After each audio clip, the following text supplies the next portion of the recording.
रामू पागोटो डोकीवर ठेवून निघाला तेव्हा गुणानं बंदूक घेतली. काडतुसाची माळ गळ्यात घालून ती दारात आली. म्हणाली, भाऊजी, मी बापू तळ्याकडे निघाले. तुम्ही आपल्या माणसांनी सांगा की गुन्हा गेली. आता तुम्ही सावकाश विचार करून मग या. असं म्हणून ती बापू तळ्याकडे वेगानं चालू लागली आणि रामूचं धावत दणाणलं. तो वाऱ्यासारखा धावत महिपतीकडे गेला आणि म्हणाला, ना राजाराम. गुणावैनी बंदूक घेऊन बापू तळ्याकडे गेली. चला पळा. ही बातमी ऐकून महिपती, राजाराम, रानोजी यांच्या काळजात चर्र झालं. हा म्हणता सर्वांनी हत्यारं घेतली आणि सर्वजण धावत सुटले. धावत धावत रानोजी म्हणाला, राजाराम, तू तळ्याच्या मावळतीकडून पुढे ये. महिपती नाना, तुम्ही वस्तीकडून मारा करा आणि मी डोंगरावरनं येणारा तो ताळवा दाबून धरतो. गोळी चुकू देऊ नका नि गुणाला मोहरच जाऊ देऊ नका. धावणाऱ्या लोकांच्या आपोआप 3 फळ्या होऊन त्या 3 दिशांना वळून चालू लागल्या. हत्यारं सज्ज झाली. राजारामची पाचावर धारणं बसली होती. त्यानं मध्येच गुणाला गाठण्याची शिकस्त केली, पण व्यर्थ. ती सर्वांपुढे जाऊन बापू तळ्याला भिडलीही होती. ती कमरेत पदर खोचून त्या किर्र झाडीतून बंडवाल्याच्या रोखानं पुढे सरकत होती. तिनं निश्वास रोखून दाबून धरला होता. तिचं काळीच धडधडत होतं.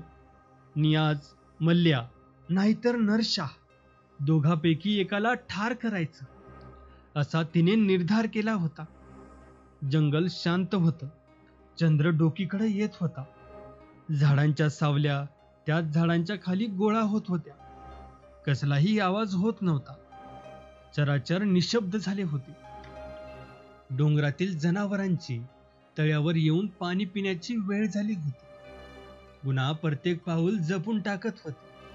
मध्येच वळून पाहत होते नि कानोसा घेऊन मग पुढे जात होते.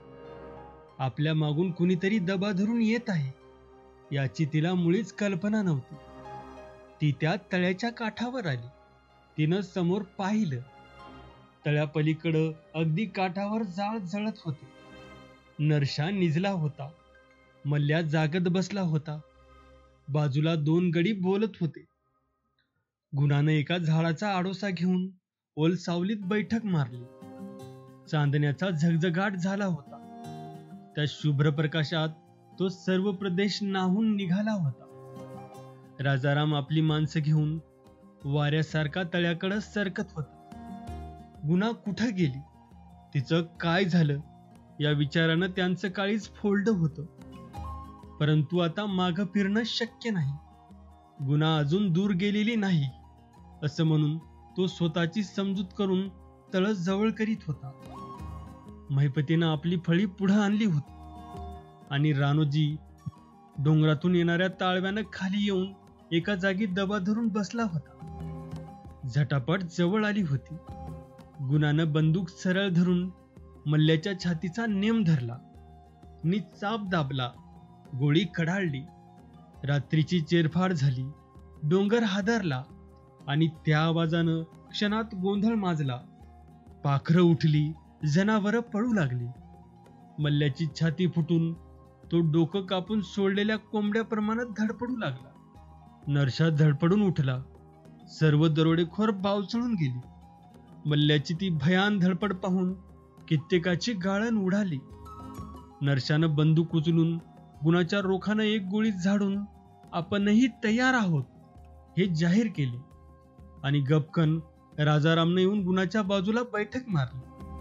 त्याला पाहून गुणा हर्षभरीत झाली. ती हळूच त्याच्याकडे सरकली. मग तिनं आवेगानं त्याला मिठी मारली. म्हणाली, अगदी येळेवर आलासा. मला वाटलं आज मी एकटीच हात मरणार, पण माझं नशीब मोठं आहे. गोळी कुणी झाडली? म्याच. कुणावर? मल्ल्यावर. गुणानं जाळाजवळ धडपडत असलेला मल्ल्या दाखवला. माझं अर्ध काम केलंस. राजारामनं तिच्या कपाळावरचा घाम पुसला. म्हणाला, मला सोडून लांब जाऊ नका. बघ आता ही लढाई. सर्व दरोडेखोरांनी बंदुका घेऊन आडोसा घेतला होता. कोणत्या बाजूनं वैरी चढाई करणार याचा ते अंदाज घेत होते. तोच राजारामनं एक गोळी झाडली तसा नरशा भडकला. त्याला अंदाज लागला आणि तो बंदूक घेऊन राजारामवर आग ओकू लागला. अनेक बंदुका गरजू लागल्या. वातावरण तंग झालं. परंतु दुसऱ्या क्षणी महिपतीनं उगवतीकडे गोळीबाराला आरंभ केला आणि लगेच राणोजीची बंदूक कडाळली. सर्व दरोडेखोर वेढ्यात सापडले होते. तिन्ही बाजूंनी त्यांच्यावर मारा होत होता आणि त्यांना पडलेला तो वेढा आवळला जात होता. बंदुकीच्या आवाजानं डोंगर दणाणत होते. नरशा निर्भय होऊन मारा, कापून काढा अशा आरोळ्या ठोकीत होता. त्या दंगलीत मल्ल्यानं केव्हा प्राण सोडला याचा कुणालाच पत्ता नव्हता. तो जाळाजवळ शांत पडला होता. परंतु जेव्हा तिन्हीकडून मारा वाढत गेला तेव्हा सर्व दरोडेखोर गांगरले. काही सैरावैरा धावू लागले. तो प्रकार पाहून नरशा पिसाट झाला. म्हणाला, आता लढाई पुरं. वाट काढानी ताळव्यानं डोंगर चढूया. चला. एकदम सर्व त्या ताळव्याकडे धावले. पण तिकडून राणोजीनं मारा करताच पुन्हा त्यांचा उपाय खुंटला. ते तळ्याकाठी एकत्र आले. नरशानं दम घेऊन विचार केला. परंतु हा वेढा कुणी घातला आहे हे त्याच्या लक्षातच येत नव्हतं. हा फौजदार असावा असं त्याला वाटलं होतं. पण फौजदाराकडं अवघं 25 पोलीस नि हा एवढा वेढा कसा पडला त्यानं पुष्कळ विचार केला. अधूनमधून राजारामची बंदूक दणकत होती. त्यामुळे नरशानं आपलं लक्ष तिकडेही केंद्रित केलं होतं. याच बाजूनं गोळी आली आणि मल्ल्या मारला गेला. तेव्हा आपणही याच बाजूवर मारा करावा असं ठरवून त्यानं राजारामवर चढाई सुरू केली. या झाडाआडून दुसऱ्या झाडाकडं अशा झेपा घेत तो पुढे निघाला. मध्येच त्यानं अंगावरचं घोंगडं दूर झुगारलं. राजारामाची त्याच्यावर नजर होती. एकाएकी सभोवती बंदुका गरजू लागल्या. नरशा कोंडला गेला होता. राजारामनं नेम धरला होता. नरशा एका झाडाआडून दुसऱ्या झाडाकडे धावला आणि राजारामनं चाप दाबला. तडाख्यात नरशाचा पाय उडाला. झाडाच्या खुळप्या झाल्या आणि नरशा मेलो असं ओरडला. त्यानं मोडका पाय ओढीत एका झाडाचा आडोसा घेतला. दात ओठ खाऊन डोळे मिटून कळ दाबली. लोकांनी त्याच्या भोवती गर्दी केली. वस्ताद काय झालं? सर्वांनी एकच प्रश्न विचारला आणि नरशा कणत म्हणाला, माझा पाय गेला. घात झाला. आता माझा कारभार संपला. लोकांनी नरशाला उचलून बाजूला बसवला. मल्ल्याचं प्रेत घोंगड्यात झाकलं. काहींनी धोत्र फाडून नरशाचा पाय आवळला. पण ते रक्त थांबत नव्हतं. तो रडत म्हणाला, हा हल्ला देशमुखानं केला. त्यानंच काट्यानं काटा काढला. 2000 रुपये कबूल करून मुकुंदाचा खून करायला लावला आणि ते 2000 रुपये मी मागू नयेत म्हणून माझ्यावर फौजदार सोडला. आता काय करू? नरशा बडबडत तसाच पडून होता. मग आता काय करायचं? कोणीतरी नरशाला विचारलं आणि नरशा शांतपणे म्हणाला, बंदुकी तयार ठेवा. मल्ल्याची बी घ्या. मोर येणाराचा मुर्दा पाडा. मी वाईच असाच पडतो. दरोडेखोरांनी माऱ्याच्या जागा घेतल्या आणि प्रतिकार आरंभला. दोन्हीकडून गोळ्याचा वर्षाव होऊ लागला. नरशाची माणसं जखमी होऊन पटापट पडू लागली.